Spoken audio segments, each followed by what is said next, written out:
So this lens is as sharp as a knife. What's up guys, Shadow Games here and welcome back to my channel.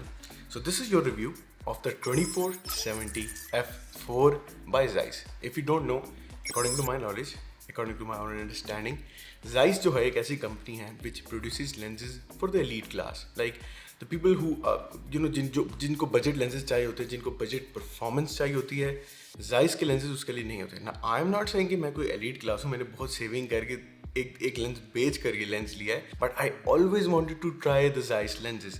मेरी ख्वाहिश थी कि ये जो लोगो आप देख रहे हो ना, दिस वन, कि लाइफ में एक दफ़ा ट्राई करना है कि Zeiss की लेंसेज की परफॉर्मेंस कैसी होती है. बाय एलीट मेरा मतलब ये भी है कि इसकी जो लेंसेज है ना, वो 1 लाख से नीचे पाकिस्तानी रुपीज़ में आपको बहुत मुश्किलें मिलेंगी. और this one, I don't know price of the new one, ये मुझे यूज़ में मिल गया काफ़ी अच्छा, around 70 to 80 which is pretty decent, क्योंकि इसका अपर्चर इतना वाइड भी नहीं है. f4 है तो इतनी प्राइस में मिल जाता है. बट Zeiss में if you go for like 1.4 1.8 तो सर आपको जो प्राइस मिलेगी ना, उससे आप भी हैरान हो जाएंगे और मैं तो ऑलरेडी हैरान हो चुका हूँ. एनीवे, अगर आपने बाकी लेंसेज के रिव्यू नहीं देखे मेरे चैनल पे, या कैमरास के रिव्यू नहीं देखे, वो ज़रूर देखें. मेरे पास सोनी का Samyang 18mm उसका रिव्यू है f2.8, मेरे पास Tamron 28 to 75 f2.8 उसका रिव्यू है, मेरे पास सोनी 50mm f1.8 उसका रिव्यू है, और Sigma 35mm f1.4 उसका रिव्यू भी है. उसके साथ साथ सोनी A7C का रिव्यू और सोनी A7 III का रिव्यू. तो ये सारी वीडियोज़ आपने ज़रूर देखनी है. वो वीडियोज़ देखने के बाद जब आप इस वीडियो पर आओगे तो हम इस वीडियो के बारे में बात कर लेंगे, जो कि हम अभी करेंगे. तो जैसे मैं बाकी सब लेंसेज को टेस्ट करता हूँ, उसका ऑटो फोकस है, उसकी शार्पनेस है, उसके कलर्स हैं, उसका लो लाइट टेस्ट है, उसका वीडियो टेस्ट है, हम इसको भी टेस्ट करेंगे. बल्कि नहीं, इसको मैं टेस्ट कर चुका हूँ. अच्छी बात ये कि I was able to test this one out बहुत ज़्यादा, like as compare to other lenses. मैंने इसको काफ़ी टेस्ट किस लिए कर लिया, बिकॉज मेरे पास प्रोजेक्ट्स आ रहे थे, काम चल रहा था, यूट्यूब के लिए टाइम नहीं मिल रहा था. सो आई डिसाइड कि अगर ये परचेज किया ही है so let's test it out. मैंने इस पर पोर्ट्रेट्स भी टेस्ट किए, लाइक f4 पे पोर्ट्रेट्स लेना is a big deal, because people usually prefer 1.8 1.4 2.8 maximum. f4 से पोर्ट्रेट्स लेना is very difficult, but trust me, when I show you the samples and you will see the sharpness ना, you will be amazed. उसके अलावा मैंने इससे कुछ product photography भी की. मैंने नॉर्मल सनी डे पे जो शॉट्स लेते हैं हम, वो भी लिए. मैंने एक नॉर्मल वीडियो टेस्ट भी लिया. सो वील सी एवरीथिंग, ठीक है. सो एज यू नो, मैं वीडियो ड्रैग करके टाइम तो ज़्यादा वेस्ट करता नहीं हूँ. सबसे पहली चीज़ इसकी लेंस की जो सबसे इंपॉर्टेंट और सबसे अमेजिंग है, it's the optical steady shot, ठीक है. I hope you are able to read this. अगर आपको नज़र आ जाए किसी तरह, it says optical steady shot just right है, ठीक है. इसका मतलब क्या होता है कि आपकी जो सोनी का लेंस है ना, उसके अंदर स्टेबलाइजेशन मौजूद है. फॉर एग्जाम्पल, अगर आपके कैमरा में स्टेबलाइजेशन नहीं है और अगर आपके लेंस में है, तो इस फीचर के थ्रू आप इंतहा की स्टेबलाइज्ड वीडियोस बना सकते हो. मैं आपको दिखा देता हूँ. अब आप अपनी स्क्रीन पे देख सकते हो कि वीडियो कितनी सिनेमैटिक बन जाती है. अब सोनी 7C में इसको यूज़ कैसे करते हैं, जब आपकी लेंस अपने कैमरा के साथ पेयर करते हो, ये फुल फ्रेम लेंस है बाय द वे, मैंने आपको नहीं बताया, तो आप अपने कैमरा से नॉर्मली स्टडी शॉट ऑन करते हो and boom, you are done. So just remember one thing, कि जो भी सोनी का लेंस जिसके साथ OSS लगता है या ऑप्टिकल स्टेडी शॉट होगा, it will be expensive in price. वो प्राइस में थोड़ा महंगा ही होगा, क्योंकि ऐसा फीचर है कि जिसमें लोग यूजली गिम्बल्स को यूज़ करना छोड़ देते हैं, हैंड हेल्ड फुटेज बनाते हैं, जैसे मैंने अभी आपको सैम्पल्स दिखाए, और उनके रिजल्ट्स अमेजिंग होते हैं. ये फीचर सबसे पहले मैंने बताना नहीं था, बट सबसे ज़्यादा मैं एक्साइटेड इस फीचर के बारे में था, इसलिए मैंने आपको बता दिया. Anyway, regarding the bill quality, it's pretty solid, ठीक है. It is heavy. इस पे व्लॉग करना मुश्किल, obviously 24 is not the proper focal length, but you know it's not a vlogging lens, you can see it. उसके अलावा आई don't know if it's plastic और metal, यार मुझे तो ये पता नहीं चलता. I honestly don't understand, but it feels very premium. इसका फोकस रिंग और इसका जूम रिंग बहुत अच्छा है. एक मुझे प्रॉब्लम इसकी है कि जो इसका फोकस रिंग और जूम रिंग है ना, वो बिल्कुल साथ साथ है, वो बिल्कुल जुड़े हुए हैं. अगर मैं आपको दिखा सकूँ ये, सो मिस्टेकनली अगर मुझे जूम वाला रिंग चेंज करना होता है तो मैं फोकस वाला कर देता हूँ, यू नो, और अगर मुझे फोकस वाला करना होता है तो मैं गलती से ये कर देता हूँ, because they are very near, you see, बिल्कुल साथ साथ है. एंड या that is it regarding the build quality. A little heavy in weight, not for blogging, build very solid, very premium. देख के ये ज़रूर पता चलेगा कि हाँ यार, एक लेंस पे पैसे लगे हुए हैं, एक महंगा लेंस है. बिल्ड क्वालिटी में एक बात और बहुत अच्छी है कि वेदर सील्ड है, ठीक है. इस पर वेदर सीलिंग मौजूद है, तो यू नो, जैसे कहते हैं कि टफ कंडीशंस में इसको यूज़ करना, या कभी आपने देखा होगा कि जब आप लेंसेज यूज़ करते हो, अक्सर कुछ पार्टिकल्स लेंस के अंदर जाके वहाँ पे पक्के पक्के स्टिक हो जाते हैं. वो उन लेंसेज के साथ ज़्यादा होता है जिनके अंदर वेदर सीलिंग मौजूद नहीं होती, ये वाली, तो वहाँ पे डस्ट पार्टिकल्स जाते हैं, and that's why dust resistant या मॉइस्चर रेजिस्टेंट या वेदर सील्ड होना लेंस का बहुत ज़रूरी है। Before going to the image in video quality, let's see the auto focus test. मैं आपको सच बता रहा हूँ, I was absolutely amazed by the quality and the performance of its auto focus. मैं सच बता रहा हूँ, मैं एक्सपेक्ट करता it is going to be slow because I read somewhere कि it got released in 2013 and 14।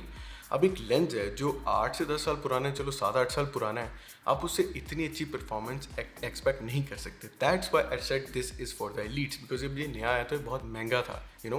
वो 2013 में अगर एक लेंस ऐसी टेक्नोलॉजी रख रहा है जिसका ऑटो फोकस इतना फास्ट है, for example I was talking about the Tamron 28-75 that it is the fastest I have seen, the fastest I have tested, ठीक है, विच वॉज ट्रू। और वो लेंस रिलीज हुआ था 2018 में, but this was release back in 2013। तो अगर Tamron was able to pull off a brilliant move in 2018 और एक कंपनी है जो 5-6 साल पहले से उसको कर रही है, so you would know how brilliant it is. खैर ये चीज़ें आपको टेस्ट करने के साथ, टेस्ट करने के बाद पता चलती हैं। तो मैं आपकी स्क्रीन पे आपको सैम्पल्स दिखा रहा हूँ। The auto focus was so smooth and not just in good light. The auto focus works very well जब लाइट थोड़ी लो है, जब आप इंडोर्स भी इसको वीडियो पे टेस्ट कर रहे हो या फोटोज़ के लिए टेस्ट कर रहे हो तो इट वर्क्स एब्सोल्युटली अमेजिंग। तो ऑटो फोकस में I give it honestly full marks. अच्छा, एक और चीज़ मैं ऐड करता हूँ कि रिगार्डिंग दी आई डिटेक्शन, एक सेकंड के लिए भी जो सब्जेक्ट की आई को इस लेंस ने लूज़ किया हो, I don't remember that second because I was capturing portraits, I was making videos of my brother, my father and doing other projects. किसी भी वीडियो में मैंने इस लेंस को IAF को लूज करते हुए नहीं देखा। देखो, मैं लेंस की सिर्फ तारीफें नहीं कर रहा, जो चीज़ मुझे नहीं भी अच्छी लगती वो भी मैं बता रहा हूँ, बट ऑनेस्टली मैं ये ज़रूर कहना चाहता हूँ कि if you spend a lot of money ना, तो it's worth it. 90% of the times Sony की चीज़ों में it's worth it. I have not tested Canon and Nikon to the fullest, maybe I don't know, that's why मेरा अपना तजर्बा सोनी से, तो जो मेरा तजर्बा है वही मैं आपको बताऊंगा। Now the image quality, yaar, I just want to share these portraits with you. Look at the sharpness, look at the colors. I mean, the maximum aperture is f4, but you can see detail कितनी अच्छी है।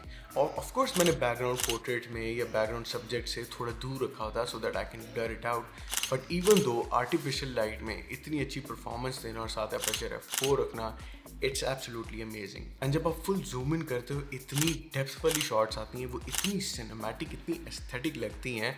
और वो भी नहीं, जब आप sunny day पे शॉट्स लेते हो तो वो भी बहुत अच्छे आते हैं। ये कलर्स बहुत अच्छी तरह मैनेज करता है।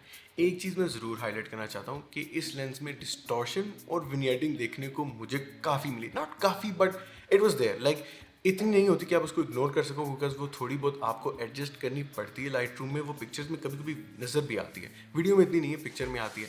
और I think that's totally okay, because जो एक्सपर्ट्स नहीं होते या जिनको उस चीज़ का पता नहीं है, वो पिक्चर्स लेते रहते हैं and they don't know anything about it.